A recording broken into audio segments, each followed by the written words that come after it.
요즘 전 세계적으로 한국 드라마 신드롬이 불고 있다고 합니다. 특히 중년 남성들 사이에서 말이죠. 평생 감정을 억누르고 살아온 무뚝뚝한 아버지들이 갑자기 한국어를 배우고 김치찌개를 만들며 때로는 눈물까지 흘린다고 하는데요. 도대체 어떤 마법 같은 이야기가 이들의 굳게 닫힌 마음의 문을 열었을까요? 오늘은 한 편의 드라마가 어떻게 20년 동안 얼어붙었던 감정을 녹이고 끊어졌던 가족의 연결을 회복시켰는지 그 놀라운 변화의 이야기를 들려드리겠습니다. 안녕하세요. 제 이름은 토마스입니다. 저는 58살이고 독일 함부르크에 살고 있어요. 매일 아침 정확히 6시에 일어나고 있었죠. 커피도 매일 똑같은 방식으로 내리고 있었어요. 설탕 없이 블랙으로요. 아침 해가 떠오를 때 주방 테이블에 앉아 신문을 읽고 있었습니다. 저는 모든 것이 변함없이 같길 좋아해요. 깜짝 놀랄 일은 정말 싫어하죠. 오랫동안 소방관으로 일하고 있었어요. 불타는 건물에서 사람들을 구하고 큰 폭풍이 왔을 때 도움을 주고 있었죠. 지금은 은퇴했어요. 요즘 제 일상은 조용해요. 저는 이 조용함이 좋아요. 제 딸 안나가 지금 저와 함께 살고 있어요. 학교를 마치고 집으로 돌아왔거든요. 안나는 저와 전혀 달라요. 에너지가 넘치고 항상 새로운 것들에 대해 이야기하고 있었죠. 전 세계의 음악을 듣고 자막이 있는 영화를 보고 제가 발음할 수도 없는 음식을 요리하고 있었어요. 안나는 저에게 그녀의 어머니 마리아를 떠올리게 해요. 마리아는 20년 전에 돌아가셨어요. 선반 위에 그녀의 사진을 두고 있지만 그녀에 대해 이야기하지는 않아요. 슬픈 일에 대해 이야기한다고 더 나아지는 건 아니니까요. 적어도 제가 항상 그렇게 믿고 있었죠. 지난달 안나가 저에게 한국 드라마를 같이 보자고 했어요. 저는 바로 거절했죠. 자막을 읽어야 하는 쇼를 왜 보고 싶겠어요? 게다가 저는 한국에 대해 별로 생각해 본 적이 없었어요. 제게 한국은 그저 휴대폰과 TV를 만드는 먼 나라였을 뿐이었죠. 한국 드라마는 아마도 진짜 의미 없는 단순한 사랑 이야기일 거라고 안나에게 말했어요. 안나는 저와 싸우지 않았어요. 그저 슬픈 표정을 짓더니 자기 방으로 들어가 버렸죠. 방 벽을 통해 그녀가 보고 있는 드라마 소리가 들리고 있었어요. 저는 신문에 집중하려고 했지만 그녀가 무엇을 보고 있는지 계속 궁금했어요. 제 거실은 단순하고 깔끔해요. 소파 하나, 의자 하나, 거의 사용하지 않는 TV 하나가 있죠. 벽에는 제가 젊었을 때 방문했던 독일의 산과 숲의 사진들이 걸려 있었어요. 마리아의 사진을 제외하고는 사람 사진이 하나도 없었죠. 사람은 복잡해요. 자연은 단순하죠. 친구들이 파티에 초대할 때마다 보통 거절하고 있었어요.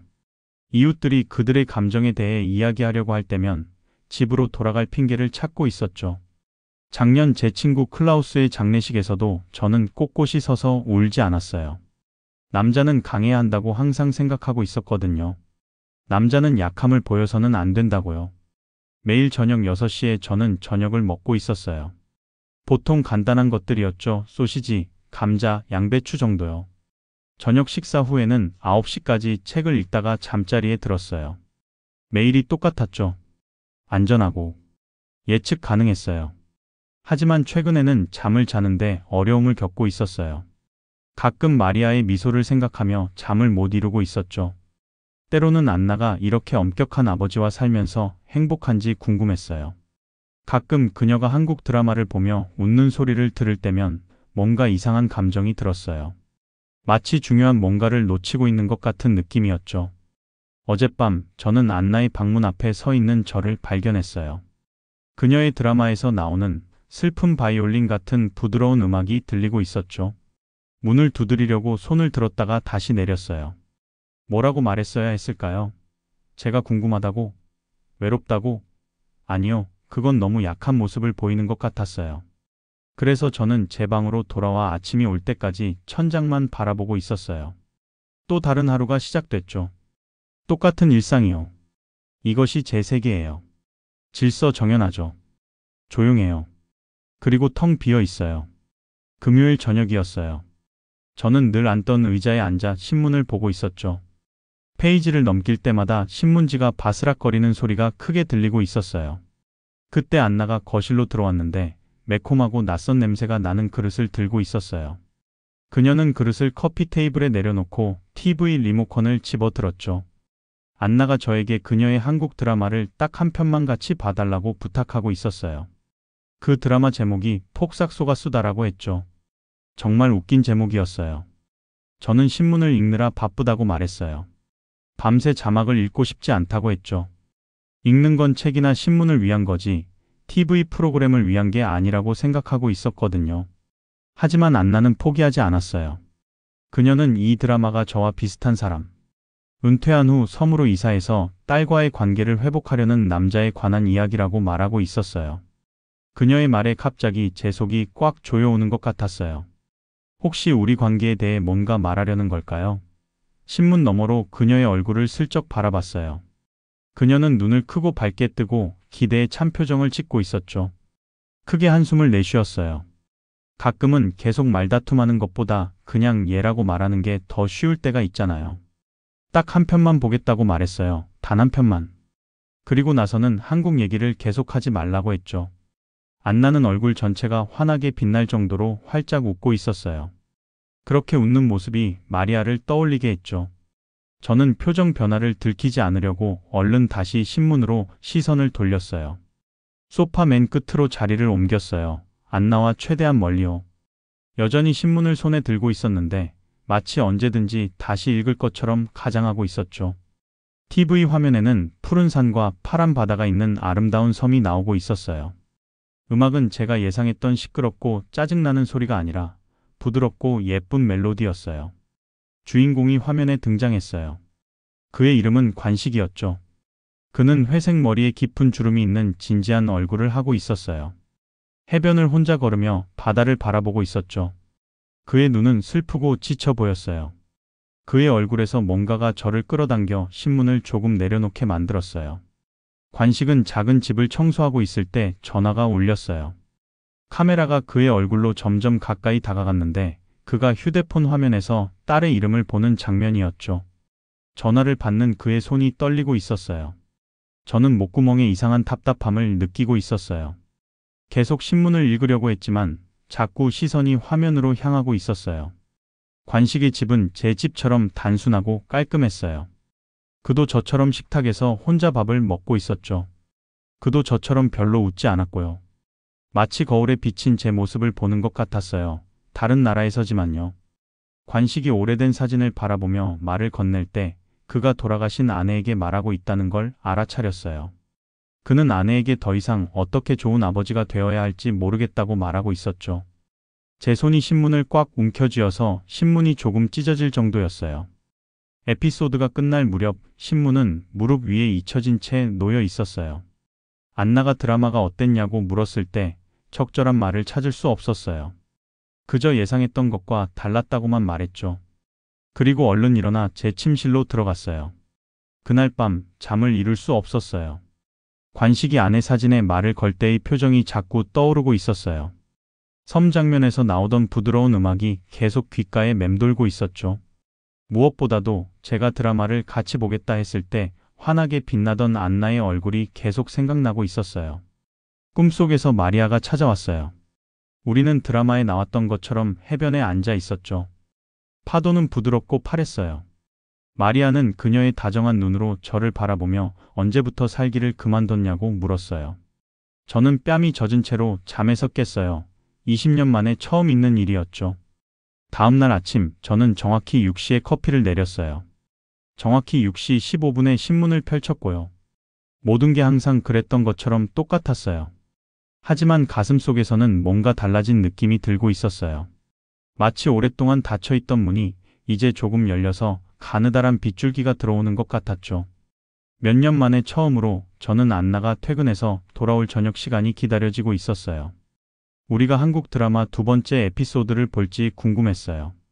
관식과 그의 딸에게 어떤 일이 일어날지도 궁금했고요. 그들이 서로 대화하고 이해할 수 있는 방법을 찾을 수 있을지 궁금했어요. 안나와 저도 그렇게 할 시간이 아직 남아있을지 궁금했어요. 사흘이 지났어요. 우리는 매일 밤 한 편씩 드라마를 보고 있었어요. 이제는 관심 없는 척하는 것도 그만뒀죠.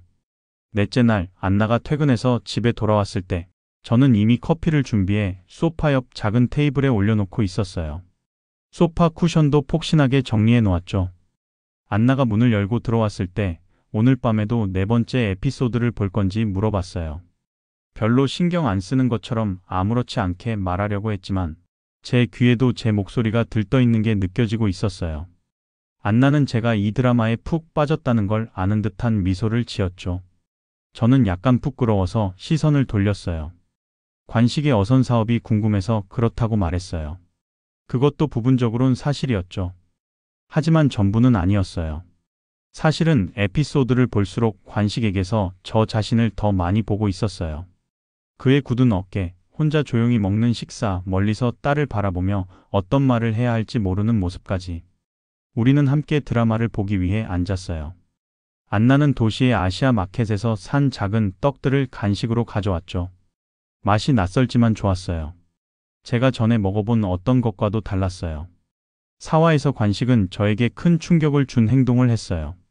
그는 모든 저축금을 몰래 딸의 사업 시작을 돕는 데 썼죠. 딸에게 말하지 않았어요. 고맙다는 인사를 바라지도 않았고요. 그저 딸이 행복하기만을 바라고 있었어요. 그리고 내 안에 무언가를 무너뜨린 장면이 나왔어요. 관식이 해질녘 해변에 혼자 앉아 있었죠. 하늘은 아름다운 주황색과 분홍색으로 물들어 있었어요. 그는 거친 손으로 오래된 가족 사진을 들고 있었죠. 그의 어깨가 떨리기 시작했어요. 그는 바다와 텅 빈 해변을 향해 자신이 언제나 바라던 것은 가족의 행복뿐이었다고 말하고 있었어요. 파도가 해변에 부드럽게 부서지는 동안 눈물이 그의 얼굴을 타고 흘러내리고 있었죠. 제 눈에도 뜨거운 눈물이 고이기 시작했어요. 눈물을 멈추려 해도 땀을 따라 흘러내리고 있었죠. 빨리 닦아내려 했어요. 안나가 보길 원치 않았거든요. 하지만 그녀는 봤어요. 우리 거실의 어둑한 불빛 속에서 안나의 손이 제 손을 찾아 잡았어요. 그녀의 손가락은 따뜻하고 작았어요. 마치 그녀가 어렸을 때 제가 학교에 데려다 줄 때처럼요. 안나가 괜찮냐고 물었어요. 거짓말을 할 수 없었어요. 관식이 나 자신을 떠올리게 한다고 말했어요. 항상 강하려고 노력하면서도 그게 맞는 일인지 확신하지 못하고 감정을 너무 많이 보이는 것을 두려워하고 있었다고요. 에피소드가 끝났을 때 평소처럼 바로 침대로 가지 않았어요. 대신 침실 옷장으로 가서 맨 위 선반에서 먼지 쌓인 상자를 꺼냈어요. 안에는 우리 오래된 사진첩이 들어 있었죠. 수년 동안 보지 않았어요. 너무 고통스러웠거든요. 침대에 앉아 사진첩을 펼쳤어요. 결혼식 날에 마리아가 있었어요. 그녀의 미소는 햇살보다 밝게 빛나고 있었죠. 젊고 행복했던 제 모습도 있었어요. 지금 제 얼굴에 새겨진 깊은 주름 없이요. 아기였던 안나도 있었어요. 제 크고 불안한 손 안에서 너무나 작게 보이고 있었죠. 추억들이 물밀듯이 밀려왔어요.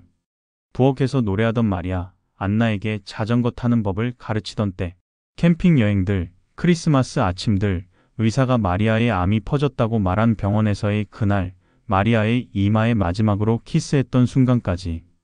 안나가 제 방으로 들어오는 소리를 듣지 못했어요. 그녀는 침대에 저와 나란히 앉았고 매트리스가 그녀의 무게로 살짝 가라앉았죠. 새벽 2시였지만 우리 둘 다 졸리지 않았어요. 안나가 엄마에 대해 말해달라고 했어요. 이번에는 그녀가 어렸을 때 내가 알려줬던 기본적인 사실들이 아니라 정말로 이야기해 달라고 했죠. 그래서 말하기 시작했어요. 그녀의 어머니가 천둥 번개를 얼마나 좋아했는지 번개를 보기 위해 창가에 서 있곤 했다고요. 마리아가 만든 케이크는 항상 태웠지만 계속 도전했다고 말했어요.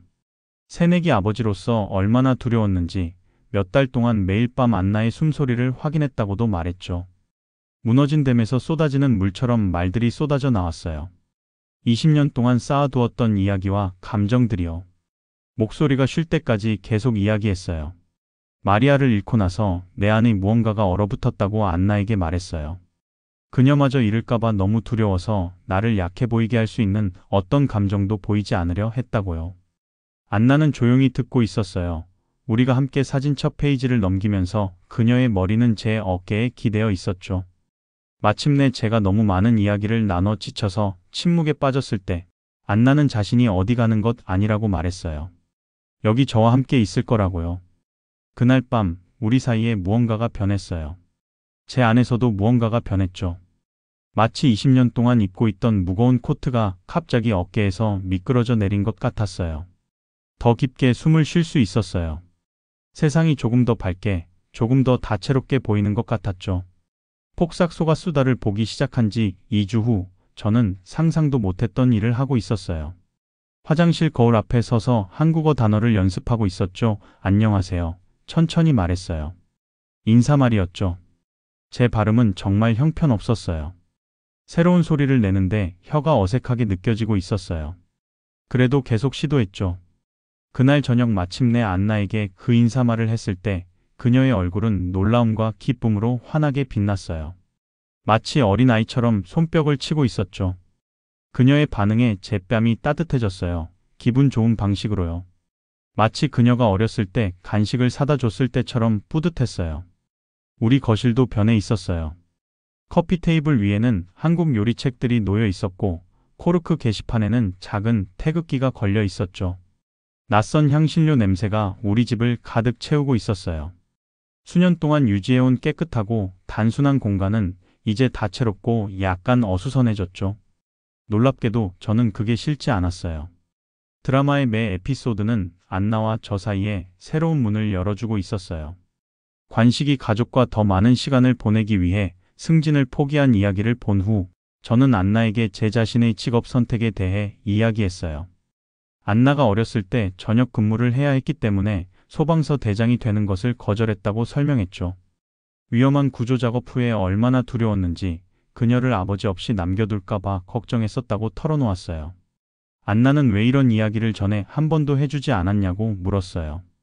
그 질문에 저는 멈춰 서서 생각했죠. 주방에 서 있는데 도마 위에 반쯤 썰린 채소들은 잊은 채로 저는 진실을 인정했어요. 제 세대 남자들은 감정을 이야기하도록 배우지 않았다고 말했어요. 우리는 강하고 말이 없어야 한다고, 불평 없이 견뎌야 한다고 배웠다고요. 안나가 그게 엄마의 장례식에서 한 번도 울지 않았던 이유냐고 물었을 때 그 질문은 마치 주먹으로 맞은 것 같았어요. 도마 위의 채소들이 흐릿하게 보였어요. 눈물이 고이고 있었거든요.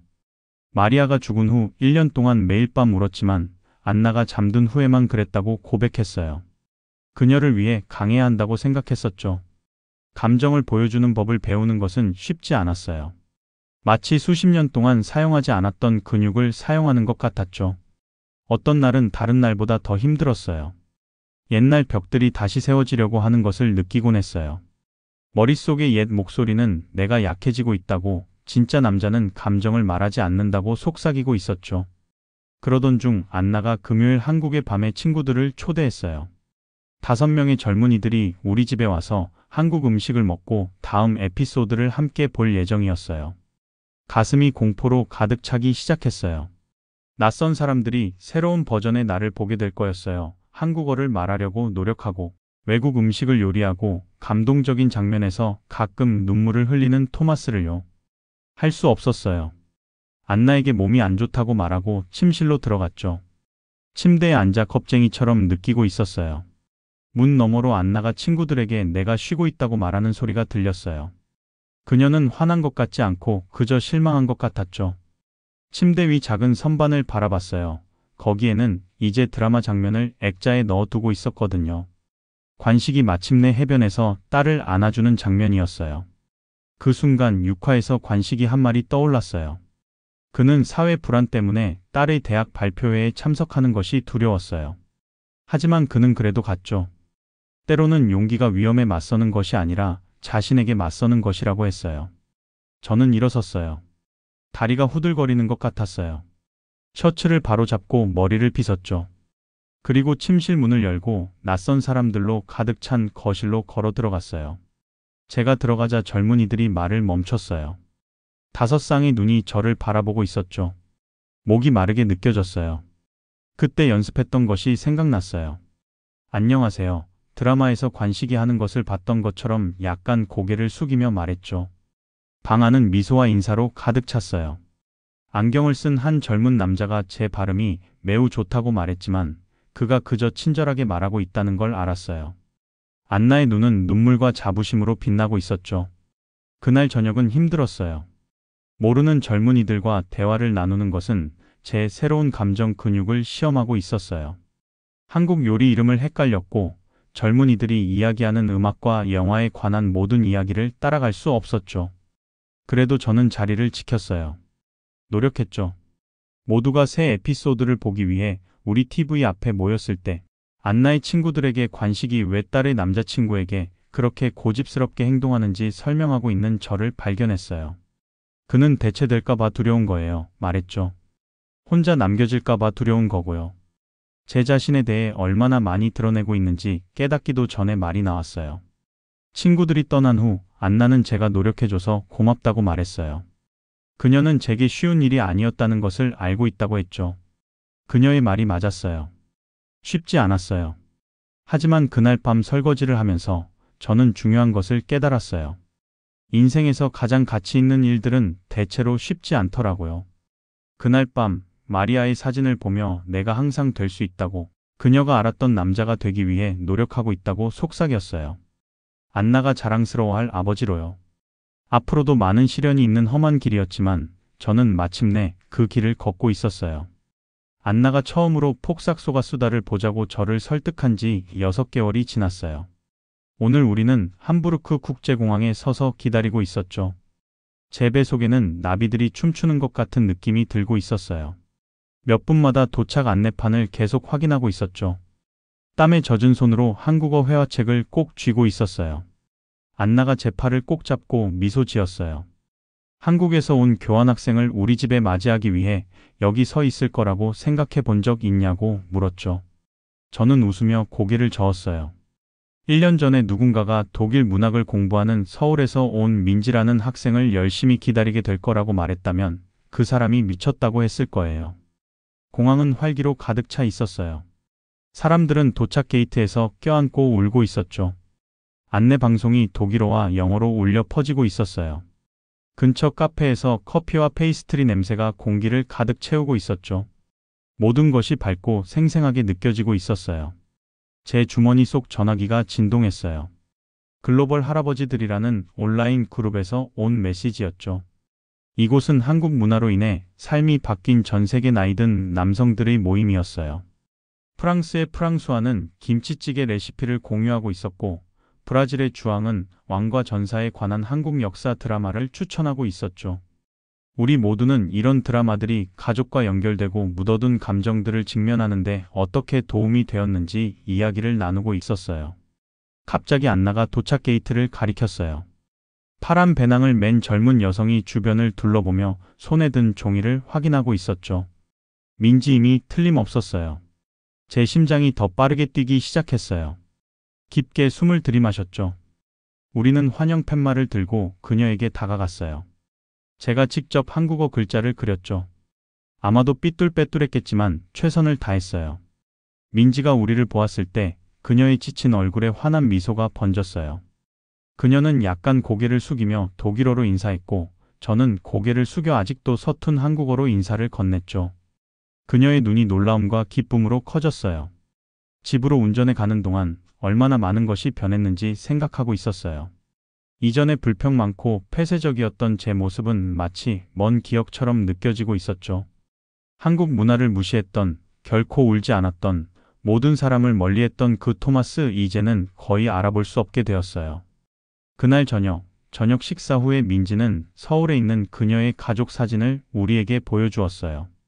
아파트 건물 앞에 선 그녀의 부모님 사진이 있었고, 축구를 하는 남동생 사진, 전통 음식을 요리하는 할머니 사진도 있었죠.